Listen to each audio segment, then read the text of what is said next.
Hello students, let's see this question. The question says which of the following compounds has the highest boiling point? ऐसा कौन सा compound है जिसका highest boiling point होगा? ठीक है, बॉइलिंग पॉइंट वो टेम्परेचर होता है, वो फिक्स टेम्परेचर होता है जिसपे कोई भी जो लिक्विड होता है वो अपने वेपर फेज पे पहुंच जाता है अंडर एटमॉस्फेरिक कंडीशंस। ठीक है, सो ये बॉइलिंग पॉइंट बहुत सारे फैक्टर्स पर डिपेंड करता है, मॉलिक्यूलर मास पर, ठीक है, सरफेस एरिया पर, एसए मतलब सरफेस एरिया होता है, ठीक है, फोर्सेस ऑफ अट्रैक्शन पर, बहुत सारे फैक्टर्स पे डिपेंड कर जाता है। क्लियर?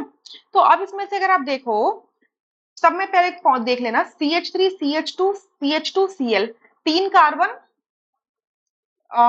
7 हाइड्रोजन, 1 क्लोरीन है। देखो यहाँ पर मैं लिख देती हूँ C3H7Cl है। बी में देखो CH3 CH2 CH2 CH2Cl है, मतलब 4 कार्बन, आपके हाइड्रोजन कितने हो जाएंगे, 2 4 6 3 9, और 1 क्लोरीन हो गया। सी में देखो CH3 CH3 CH2Cl, कितने कार्बन हुए, 1 2 3 4, हाइड्रोजन कितने हुए, 3 4, 7 और 2 9, 9 हाइड्रोजन हो गए, 1 क्लोरीन हो गया। ठीक है, और डी में भी देख लो कि आपके 4 कार्बन होंगे, 9 हाइड्रोजन हो गए और 1 क्लोरीन हो गया। तो इतना पता चला कि आपका जो फर्स्ट वाला कंपाउंड होगा इसका हाईएस्ट बॉइलिंग पॉइंट नहीं होगा, क्योंकि बाकी तीन का तो मॉलिक्यूलर मास सेम होगा, क्योंकि मॉलिक्यूलर फॉर्मूला सेम है तो मॉलिक्यूलर मास सेम होगा। बट आपका जो ए कंपाउंड है उसका मॉलिक्यूलर फॉर्मूला डिफरेंट है, उसमें less number of carbon and less number of hydrogen है, तो ऑब्वियसली मास कम होगा, तो इसका बॉइलिंग पॉइंट हाईएस्ट में नहीं हो सकता। ठीक है, अब बी सी और डी में देखो, ये क्या है, आइसोमर्स हो जाएंगे, क्योंकि आप बी में देखोगे तो क्लोरीन कहाँ लगा हुआ है, फर्स्ट पोजीशन पे लगा हुआ है।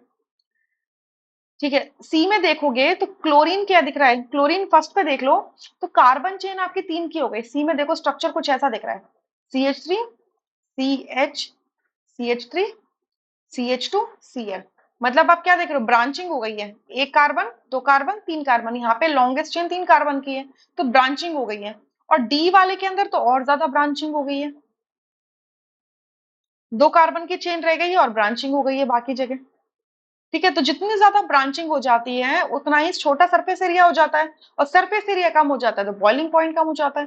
तो सबसे कम बॉइलिंग पॉइंट तो इस वाले का, डी वाले का होगा, मतलब ए का तो सबसे कम होगा, ए के बाद आपके डी का होगा। ठीक है, उसके सबसे ज्यादा बॉइलिंग पॉइंट आपका बी का होगा, क्योंकि इसके अंदर कोई ब्रांचिंग नहीं है, लिनियरिटी है, सरफेस एरिया ज्यादा होगा, बॉइलिंग पॉइंट ज्यादा होगा। सो हाईएस्ट बॉइलिंग पॉइंट आपके बी का होगा, सी का उससे थोड़ा सा कम होगा। So B option is the correct answer. Rest are incorrect. I hope you understood. Thank you.